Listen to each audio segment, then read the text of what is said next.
আপনার মিনিটে মিনিটে পৃথিবীর এক প্রান্ত থেকে আরেক প্রান্তে, এক শহর থেকে আরেক শহরে ভ্রমণ করতে ইচ্ছে করছে, কিন্তু আপনার ট্যুরিস্ট ভিসা নেই। তখন আপনি কি করবেন?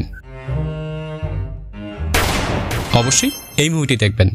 মুভিটির নাম দোস্তানা 2, ওয়ার 2, যেখানে ওয়ার আছে কিন্তু গল্প নেই, প্রচুর অ্যাকশন আছে কিন্তু ইমোশন নেই। তাই তো মুভিটি দেখতে দেখতে আপনি মনে করে উঠবেন মুভিটি আপনি কেন দেখছেন। যদি অ্যাকশনের জন্য দেখে থাকেন তাহলে ওয়ার 2 খুবই ভালো একটা ট্রিটমেন্ট।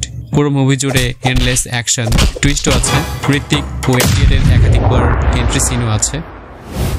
আর যদি আপনি ডিসেন্ট একটা গল্প এক্সপেক্ট করেন তাহলে ওয়ার 2 আপনাকে ডিসঅ্যাপয়েন্ট করবে।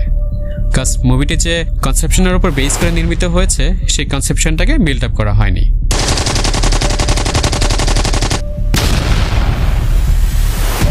মুভিতে বেশ কয়েকটি ছোট ছোট সাবপ্লট ছিল। কবির যে অর্গানাইজেশনে হয়ে কাজ করে মুভিতে তার ডিটেলস দেখানো হয়নি। এই চরিত্রটাকে বিল্ড আপ করা হয়নি। ঋত্বিকের সাথে কেয়ারের রিলেশনটা প্রপারলি দেখায়নি। অ্যাটলিস্ট ঋত্বিক আর এনটিআর একটা পারফেক্ট ব্যাক স্টোরি ছিল, সেখানেও ইমোশনাল ইম্প্যাক্ট ক্রিয়েট করতে পারেনি।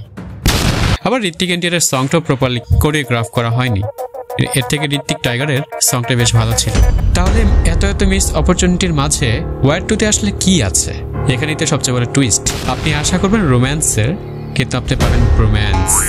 অনেক বছর পর ঋত্বিকের মুভিতে অন্য কোনো অ্যাক্টর এতটা স্ক্রিন টাইম পেয়েছে, তাতে এনটিআর ফাটিয়ে দিয়েছে। পুরো একটা সাউথ ফ্লেভার ভাইবস।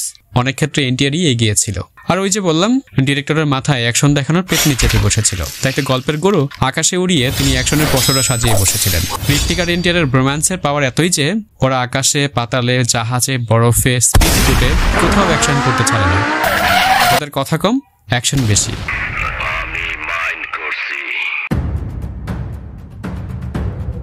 পরের রিভিউতে দেখা হবে। টাটা।